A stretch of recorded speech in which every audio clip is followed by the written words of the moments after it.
Baby, the year is not even over. Do you understand what I'm saying?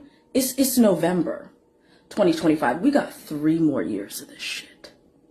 Let me be clear. I love Nikki. You know, some of the decisions that she's made, I do not, stand by. But love Nikki, and I love people not being persecuted for their religion. Duh.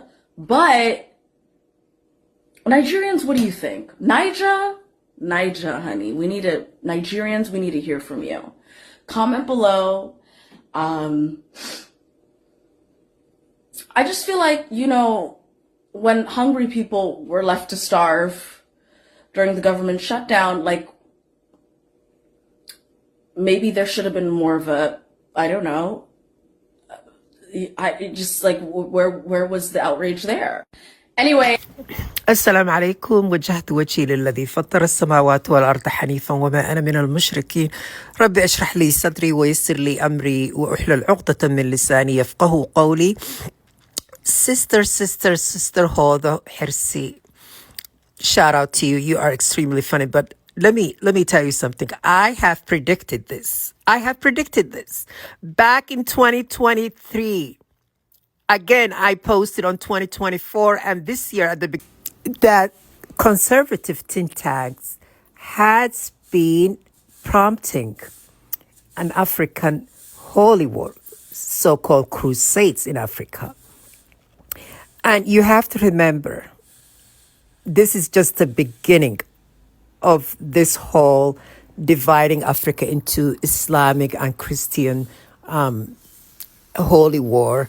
And they have been involved. By the way, African American churches are extremely part of this, because you have to remember these mega churches are not for Black Americans. These are CIA mind control operations, okay? And same as the Hollywood, by the way, is the Zionist CIA evangelical mind control operation. It has always been that way. And these celebrities, so-called Nicki Minaj and the rest of them, are part of this whole. And anyone who gets out of the line and don't go with the script, because they are sent and they're reading script. All of them, they send them. They're reading from the script. And they have to go with the project, because this is part of their project.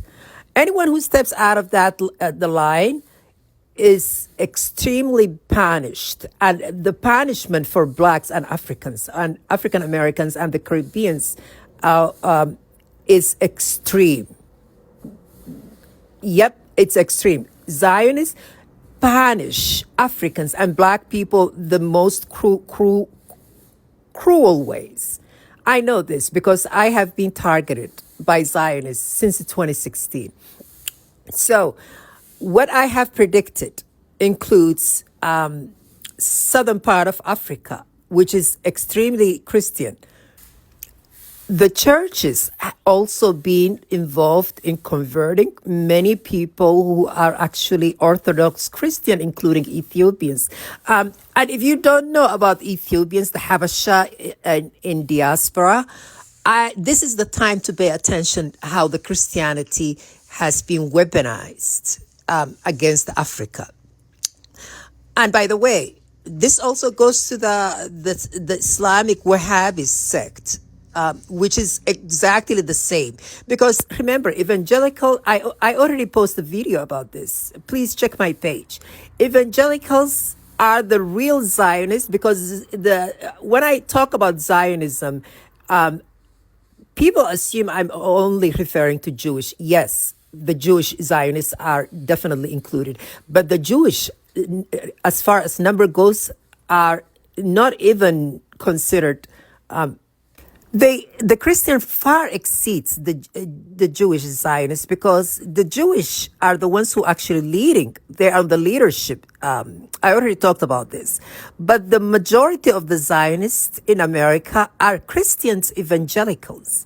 And a lot of people overlook Black evangelicals churches. They are part of this. Despite Black people in America are the first one to be targeted and to pay the price of any Zionist extreme policies that also is very racist against Black people in general. But when it comes to Africa, it's they are the first beneficiaries. They want to loot our resources for by conducting these holy wars in Africa. So I was voicing, I voiced my concern about,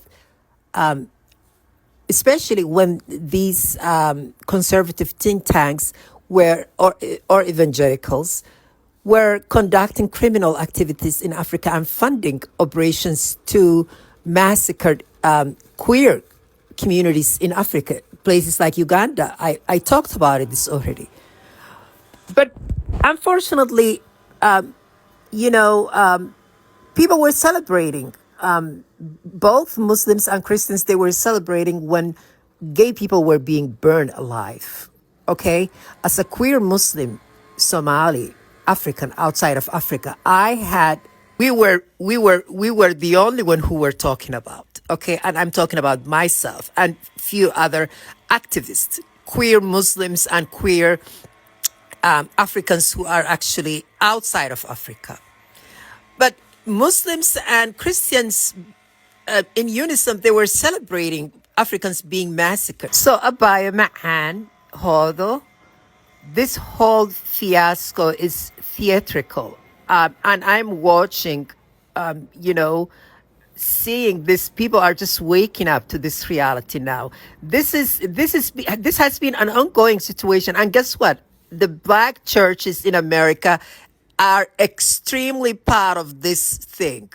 This is the reason you've been seeing a lot of agent of chaos, so-called Black leaders, the social media type of leaders, like Tariq Nasheed,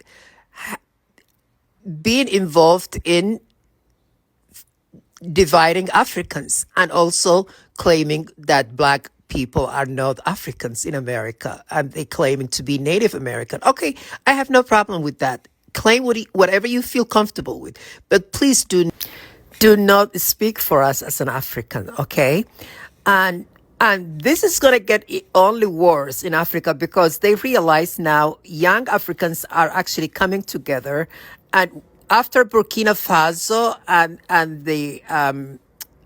Mali and Niger, they have realized if Africans come together and they want to demand to benefit their resources, they will be in a huge problem. Because guess what? The same cellular technology, the same cell phone that you are filming this footage, it's coming straight from Africa. Every component from this cell phone is coming from Africa. Well, at least the most crucial components are coming from Africa, specifically Congo. So as a Muslim and queer and African who's been paying attention to this, and I have seen this in a vision, how what they intended for Africans. It's not a good news for Africa. It's absolutely not good news. This is the time we actually come together, not divide each other based on our faith or our, demographics, and protect Black queer Africans. African queers must be protected. I'm going to say this whether you like it or not, because guess what? They are coming for our resources, and they would use all tricks in the books to actually create havoc, create chaos, and wreak havoc in Africa.